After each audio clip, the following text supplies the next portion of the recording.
Qualquer pessoa que te aconselhe a se manter ou ocultar uma situação tóxica para manter as aparências não tem o seu bem-estar em mente. Eu tô começando o vídeo com essa frase bastante declaratória, porque recentemente houve uma frase bastante preocupante e que vai de encontro com a frase que eu acabei de falar aqui, saindo da boca do ex-deputado favorito da direita, o senhor Mamãe Falei.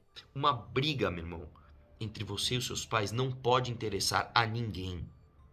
Quem se interessa por essa briga é mal intencionado. Sim, pô, imagina ser amigo da Larissa Manoela, saber dessa situação e querer que ela enfrente os pais que estão explorando ela. Isso é um absurdo. A frase em questão foi sobre o caso da Larissa Manoela, que eu tenho certeza que você já ouviu falar sobre, mas caso você esteja vendo esse vídeo no futuro, a situação é a seguinte. Basicamente foi revelado através de uma série de entrevistas do Fantástico que, apesar da Larissa Manoela ser uma adulta, ela ainda tinha a maior parte do seu patrimônio sob a tutela dos pais, que controlavam e interceptavam qualquer tipo de gasto ou transação que a garota fosse fazer. Chegando ao absurdo de um contrato, no caso o da empresa Dalari, onde ela, a pessoa que gerava toda a renda, recebia apenas 2%, enquanto os pais ficavam com todo o resto. E sim, eu sei que tem outras duas empresas com distribuições diferentes, é só que o caso do 2% já é bastante sintomático de que tem algum problema ali.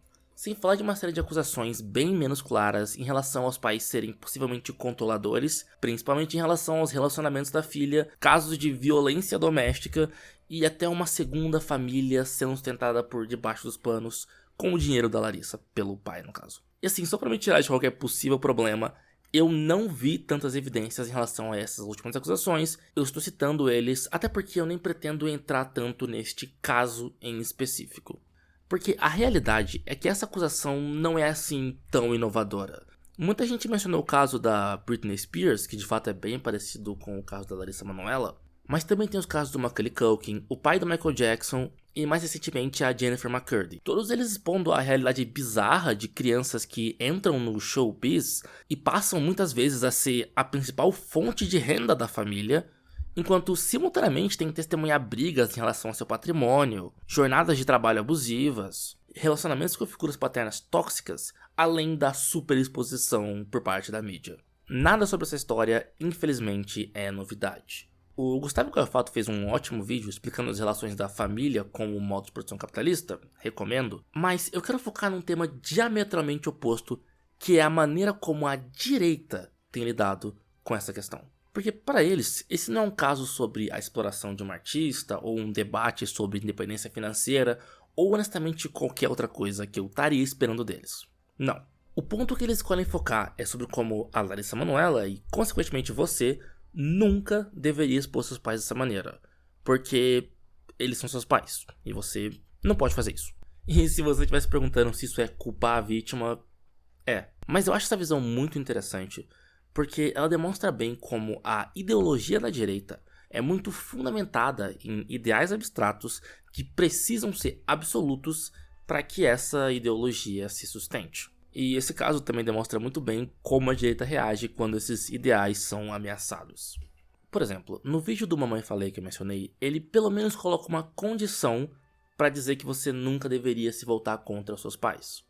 Ele disse que se seus pais não te abandonaram e nem cometeram nenhum crime tipificado, então você nunca deveria expor eles. Mas o próprio Nando Moura fez um vídeo muito parecido, onde ele sequer se dá o trabalho de estabelecer essas condicionais. E sim, eu sei que ele concordaria com as condicionais, eu não estou acusando ele de nada, eu estou dizendo que ele não enfatizou esse ponto, que pra mim parece bastante importante.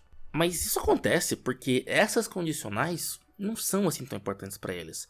Na realidade, elas até enfraquecem o ponto que eles querem levantar. O argumento deles é que a instituição família, e por família entendo o conceito de família nuclear, burguês, mãe, pai, filho e um cachorro, é uma instituição essencialmente boa, sagrada e perfeita, e que não deve ser questionada em situação alguma. Na visão deles, ser pai não é um trabalho, um desafio, é simplesmente uma vocação, algo natural e absoluto. Os pais da Larissa Manoela têm que ser bons e têm que estar bem intencionados porque eles são os pais dela.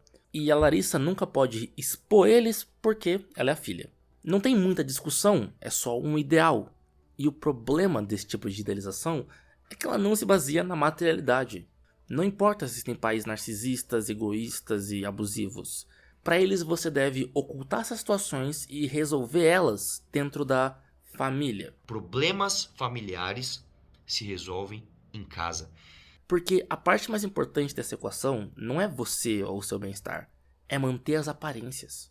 É manter o ideal intacto e inquestionável. Eu acho que o melhor exemplo é a maneira como a direita lida com os conceitos de casamento e divórcio. Primeiro, eles criam uma noção idealizada do casal casado. Homem e mulher cis, hétero, numa relação estável, cristãos, onde o homem é o provedor e a mulher é uma mãe feliz e submissa. Esse modelo para eles é perfeito e deve ser mantido. Logo, quando a gente tem casos na realidade que conflitam com esse ideal, como conflitos dentro do relacionamento, violência doméstica e, na sua instância mais clara, o divórcio, eles se opõem à existência dessas situações. Por isso eles são tão hostis, principalmente a mulheres que se divorciaram.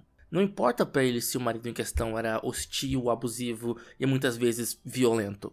Você deveria resolver as questões dentro do casal e, de preferência, nunca trazer elas à luz. Outro exemplo é a literal existência pública de pessoas LGBTQIA+.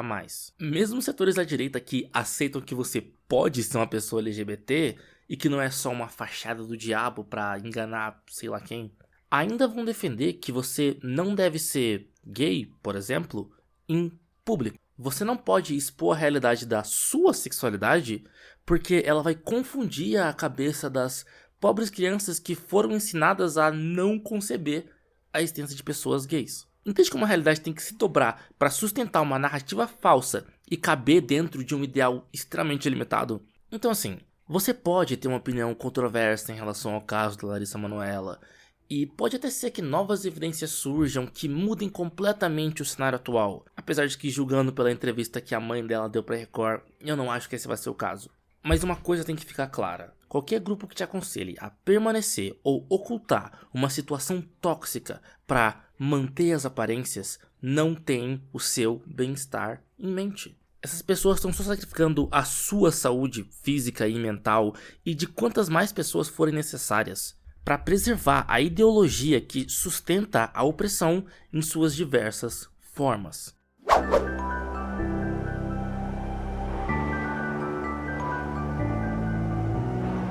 E cuja forma superior ao capitalismo, mas aí o vídeo vai ficar muito longo.